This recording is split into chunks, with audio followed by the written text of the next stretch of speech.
Arsenal 6 points clear then at the top of the Premier League after victory in the North London derby yesterday. Jamie Carragher was watching at the Emirates. Was that a significant result at the end of a big weekend for Arsenal and also elsewhere? Yeah, it was. It wasn't just the 3 points. I mean, we normally expect the 3 points for Arsenal when they play at home against any Spurs team, really, in the Premier League era.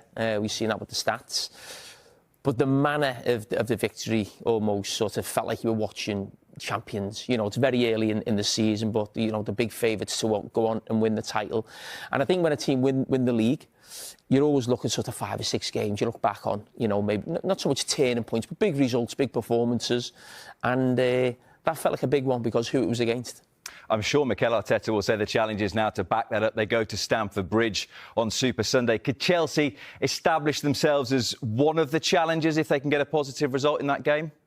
Oh, of course they can. I think there's 6 points in. If they win the game, 3 points off Arsenal. And, you know, we talk, you know, really well of Arsenal this season about how well they've done. If Chelsea can find themselves in a position where they're only 3 points off, when you consider at times it's felt like you're not quite sure about Chelsea at the start of this season. A couple of really poor home results. I think it was Sunderland and Brighton beat them at Stamford Bridge. But I think Maresca, since he's come in, has done a brilliant job. I don't think they've quite got the squad to win a league title.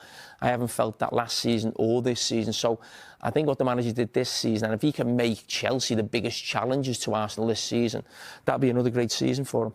What about Arsenal's opponents yesterday, Tottenham Hotspur? And they've had 2 significant games, you would say, this season against their so-called rivals in Chelsea and Arsenal. XG in those 2 games, 0.07 and 0.05. Does it feel like they've gone from one end of the spectrum to the other a little bit?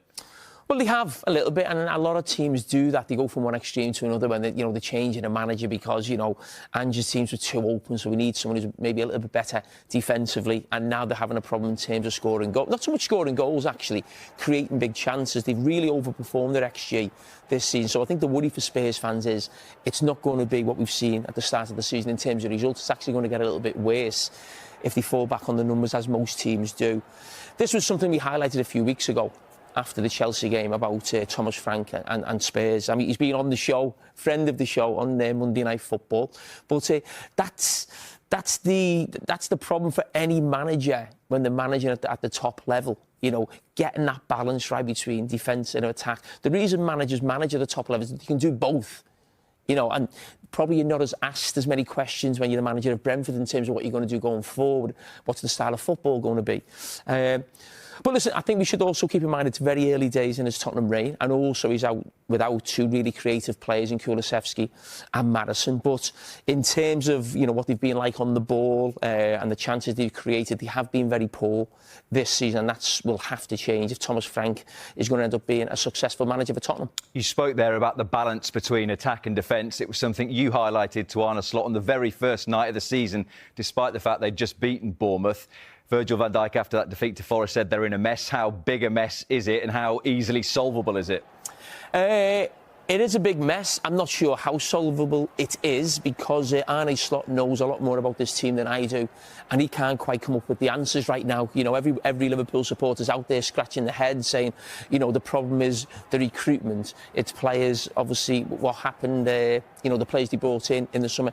He's obviously got the situation around Jota as well.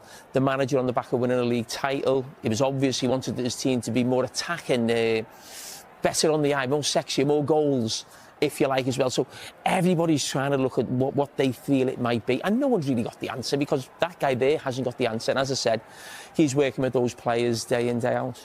You would say that the tradition at Liverpool is to give managers time. At what point does the focus become quite intense on Arne Slot, would you say? I think any manager who loses 6 games out of 7 in the Premier League, and even if you're the manager of a promoted team, I think the heat would come on you. You know, as a manager, that's the nature of the beast of being a manager, and certainly in the biggest league in the world. But certainly when you're the champions and you've spent a lot of money in the summer, you know, the scrutiny will be even tougher on the manager. But I wouldn't be in that camp whatsoever. No, I mean, we're going to look at this tonight, actually. We've got Roberto Martinez on, top manager, really experienced manager in the Premier League as well, and will have gone through tough times himself. And a similar sort of style of manager as well in terms of how he wants to play the game. So it'll be interesting to get his insight on it. So we're going to have a look at that a little bit more tonight, so I don't want to give too much away now.